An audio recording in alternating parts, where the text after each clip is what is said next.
Beachgoers in western Florida were shocked when a bear emerged from the Gulf of Mexico. Tony Kornheiser. Was it Ditka? Huh? No, he's in Florida, but, I think they're Cutler? talking about the brown bear variety, I think. So it wasn't Rex Grossman either?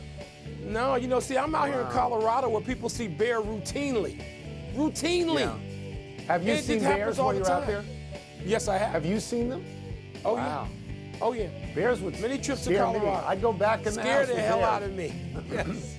Welcome to PTI, boys and girls. In today's episode, can the Panthers battle back? Is Djokovic the GOAT?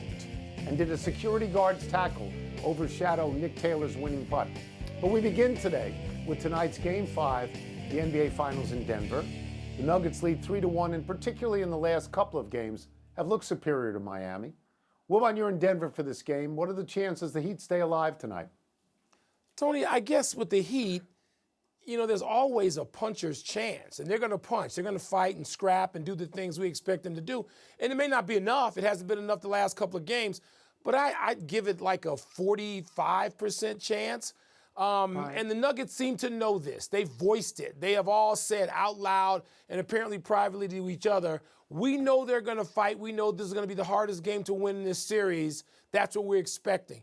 And I think that's the only way to go because Miami has won with a puncher's chance against the Knicks, who were favored to win the series, against the Milwaukee Bucks, #1 seed, who were favored to win the series, against the Boston Celtics, who were favored to win the series. And Miami just found its way out of this. And Tony, Denver seems, more in control. I think you and I agree on this than the other teams did.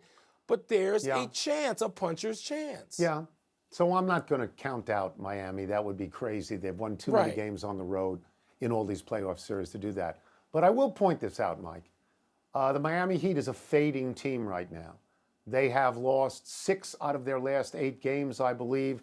Let me get the numbers right. They've lost 4 straight at home. So even if they win this game and get to go back to Miami, I don't know that that is of great benefit to them. I have been particularly impressed by Michael Malone, the coach of Denver. I've been impressed by the way he knows his team, impressed by what he did after Game 2, calling them out publicly, and impressed by the way they responded to him. Mike, you know me a long time. I don't like coaches who keep their foot on the gas pedal all the time. But it looks like this guy knows this team. And again, I like Miami fine. I love Spoelstra. I think Jimmy Butler is a great player. What they are up against here, Mike, is a hungry team. This team is not like Boston or Milwaukee. They have no laurels to sit on. They've never won anything. That's why I like them tonight, because they're hungry. Agreed. They're up against a hungry team with a duo that, as we go forward, not yet, could be historically great as a duo. I mean, when you look at Joker and Jamal Murray, they've got the makings of it. Now, you got to deliver, and you got to deliver more than once in this league, in this sport, to be historically great. But they've got the makings of that. And, Tony, I just think that, to borrow a phrase from Steve Kerr, an observation about his team, I think Miami's kind of maxed out. And there's honor in that. I know if they heard that, they would say, shut up, we're going to win this series, because I've heard them say that. I don't know that I believe that. I think that somehow Denver wins this series, whether tonight or back in Miami. So I'm like you in that. But I think they do it tonight. I think they celebrate here at home. I think they are urgently looking at the Miami Heat saying, we don't want any more of this if we don't have to have it. Let's end it. Like the Nuggets, the Golden Knights are up 3-1 in the Stanley Cup final. The Panthers have come back from this deficit before in the opening round series against the Bruins. But, Tony, does that 3-1 lead this time feel different? It does to me. I look at these games and I see that Vegas seems to be bigger and stronger and maybe even faster. But having said this, I give the Florida Panthers a better chance of keeping their series alive when they play Game 5 than I give the Miami Heat. They won one game in Florida.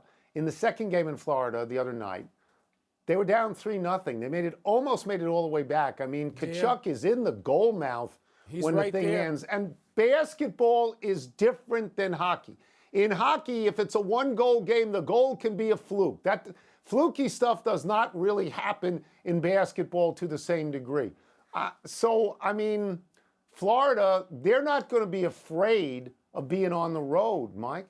They won 3 times on the road in Boston, 3 times on the road in Toronto, twice on the road in Carolina. I think they're 8-3 on the road. They're a better road team than they are a home team. Yeah, I think it's 8-3, to 5-4.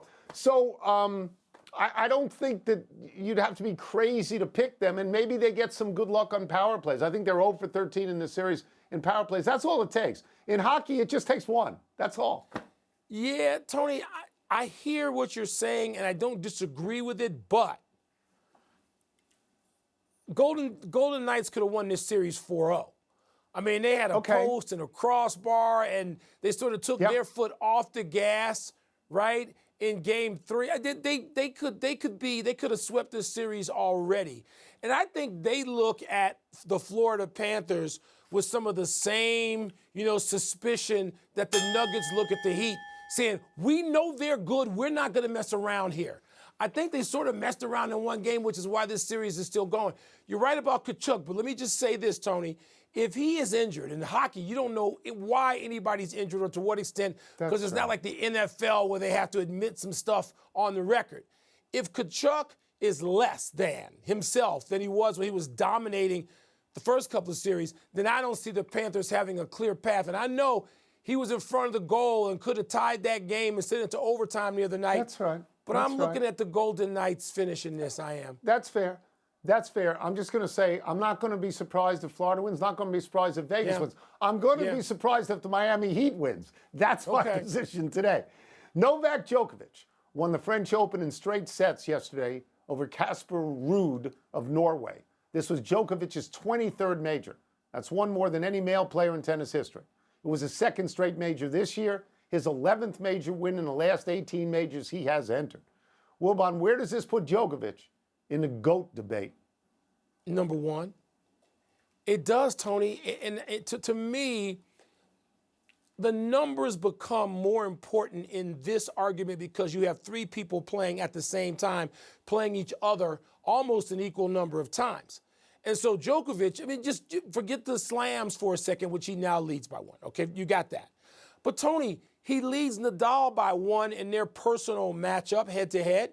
He's like 27-23 against Federer in their personal matchup. There's no way I'm going to take style points away from him. He's big, fast, strong. He's got every shot in the arsenal. He plays the angles artistically nearly as brilliantly as Federer.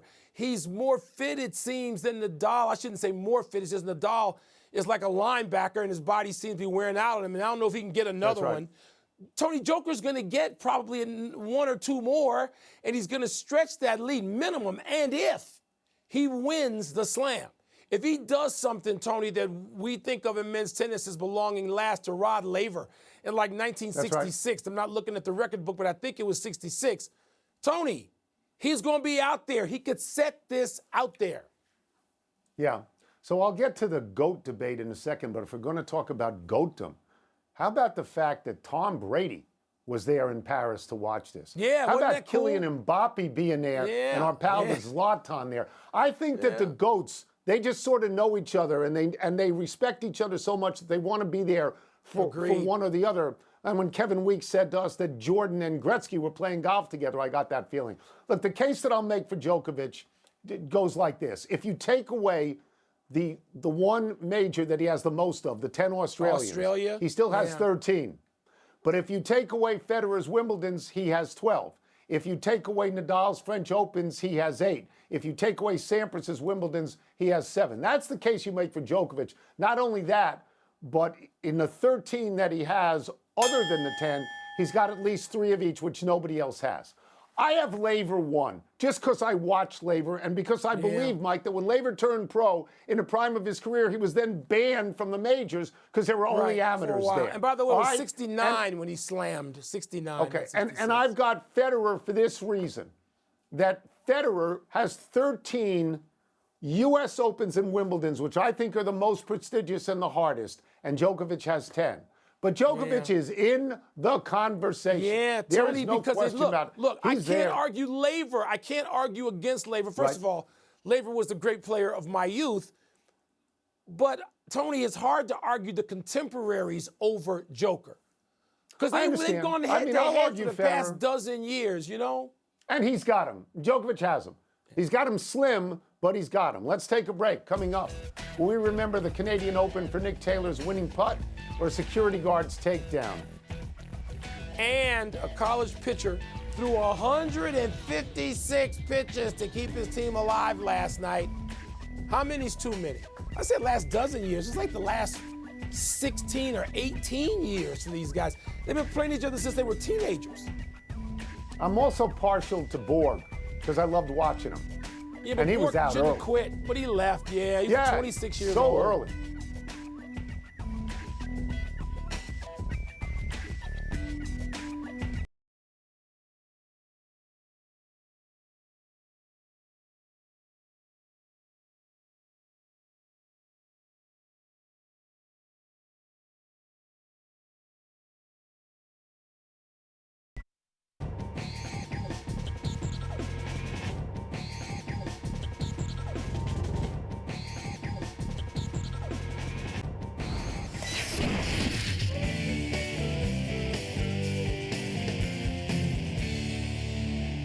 It's time to find out what's ruffling the riffraff.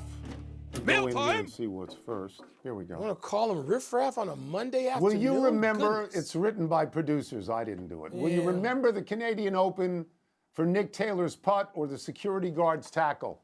Yeah, I don't care about the security guard's tackle, and I had turned away by then anyway. It's the putt. It's the, whatever it is, a 72-foot putt. This is, I know you hate to say there's scream out loud moments as if you just sit there and watch quietly. If you didn't scream out loud during this, you're not human. This was unbelievable. I mean, I don't care about the tackle. He was trying to get to his boy and celebrate. The guard's on, there's a golfer. He didn't have a jersey on. He don't know who he is.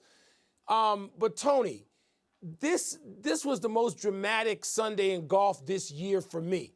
More than the Masters, more than the players, more than any of that. Because you had a Canadian breaking a 61-year drought, and they were singing the Canadian national anthem at the tee box after tee box.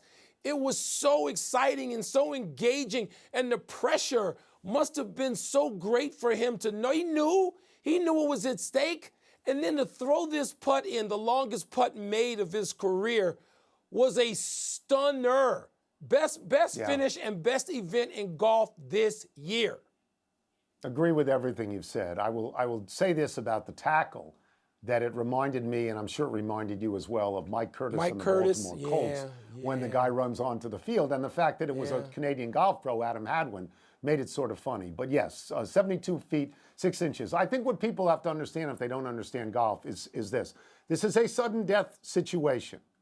72 feet, 6 inches is 3-putt territory, kids. It's not 1-putt or 2-putt territory. He could have been outside where Tommy Fleetwood was. You know, it goes in and it's an eagle. And all Fleetwood can do is smile. There's nothing else you can do. This kid wins the Canadian Open. Mike, if he wins 5 majors in his life, and we both doubt he will, if he wins 5 majors in his life, it will not be as big a deal as winning the national tournament of your home country in this way. 69-year drought, by the way. 69. Tony, you're so right. Yeah. I was in Toronto when the Raptors won. And it is like nothing I have seen in the United States from a league championship perspective. It's not the Olympics, but it's close to them.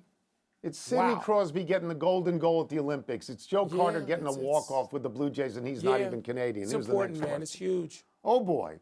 Are 156 pitches cause for celebration or concern? Both, Tony. The kid's name is Quinn Matthews. He's a senior at Stanford.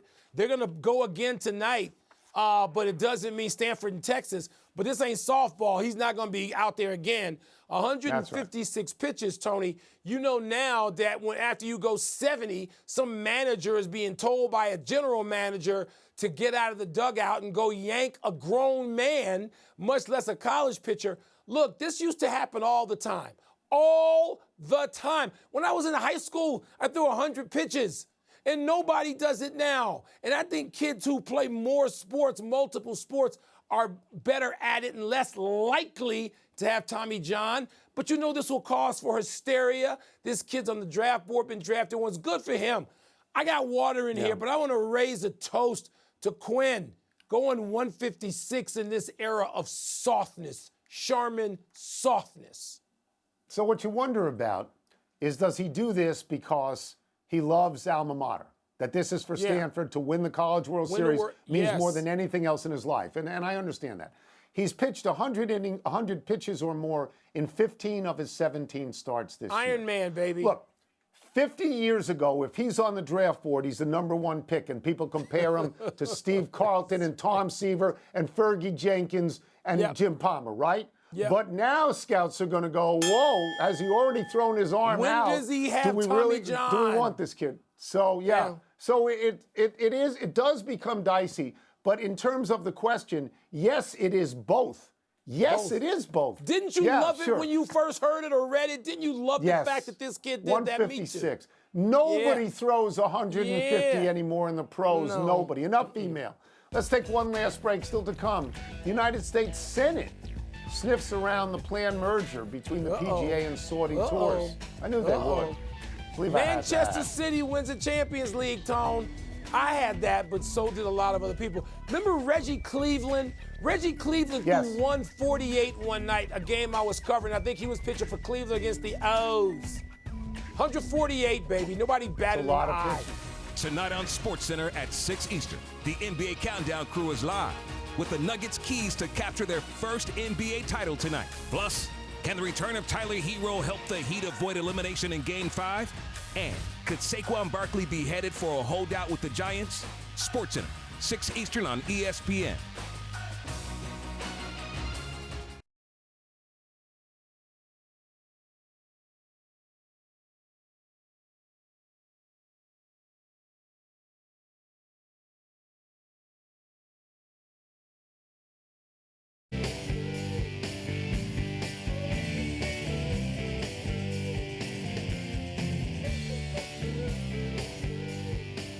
Happy time, people. Happy 49th birthday, Hideki Matsui. Matsui was the MVP of the 2009 World Series when the Yankees beat Philadelphia in 6 games. In that series, Matsui batted .615, 3 homers, 8 RBI, including 6 RBI in the clinching game.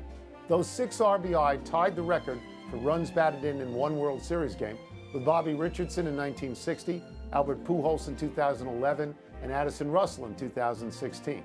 Matsui was a 2-time All-Star in the major leagues. In Japan, he was a 9-time All-Star and a 3-time MVP.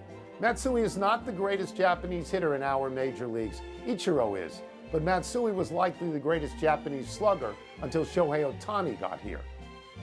And Tony, it would have been interesting to see if Matsui had played a longer period of time in the major leagues, you know, sort of the debt he would have put into it. I understand why he played all those years in Japan at home, but you know, you're curious about that when you have great international stars if they played a longer tenure in Major League Baseball. Happy anniversary, Justin Verlander. On this day 16 years ago, while pitching for the Tigers, Verlander threw the first of his 3 no-hitters by shutting down the Brewers. Verlander struck out 12. He hit 102 miles per hour on a fastball in the 9th. Verlander not exactly lighting it up for the Mets this year after that Cy Young season in Houston. Verlander 2-3, a 4.85 ERA. In his last start, Verlander lasted only 3 innings, giving up 4 earned on 7 hits and 4 walks. And afterwards, Verlander said, quote, "This isn't easy. It's not easy for the team, not easy for me. I have always been accountable. This isn't good enough. I will work as hard as anyone to find it," unquote. Good for him. It is, Tony. You know he'll do that, and I'm going to cheer as hard for Verlander as I do anybody outside of a Chicago uniform to become himself again soon and stay that way the rest of the season. Happy trails to the Champions League title for Inter Milan. Man City beat the Italian squad for the title 1-0 on Saturday in Istanbul. Rodri scored, I hope it's Rodri, not Rodri, scored the only goal of the game in the 68th minute. Pep Guardiola's team had been a big favorite, but struggled often throughout the game, needing goalkeeper Ederson to come through with several big stops down the stretch to seal the win. Man City now adds the Champions League title to those of the Premier League and the FA Cup that it won earlier this season. I'm told they call that the treble, Wilbon. Guardiola said afterwards that Man City's season was, quote, written in the stars. Well, Tony, was written in money because apparently, reportedly, and if you're going to read anything about this, read Rory Smith in the New York Times writing about this championship and the sort of landscape in world soccer, world football changing. And Manchester City's right at the center of it with this treble. And so is Guardiola, who did this for Barcelona. And that's why they went out and got him. And apparently, reportedly, Man City has spent $2 billion in recent years to sort of guarantee this. And the pieces he writes in the Times explain this and how oil money really is sort of directing world soccer right now. Fascinating pieces, fascinating story, Man City and what it just did. Oil money directing golf as well. Big finish quickly. Yeah. Iga Swiatek won her fourth French Open, or fourth major rather, third French Open. Is that a big deal? Yeah, one U.S. Open in there too. 22 years old, yes, a big deal. Maybe succeeding Serena, maybe.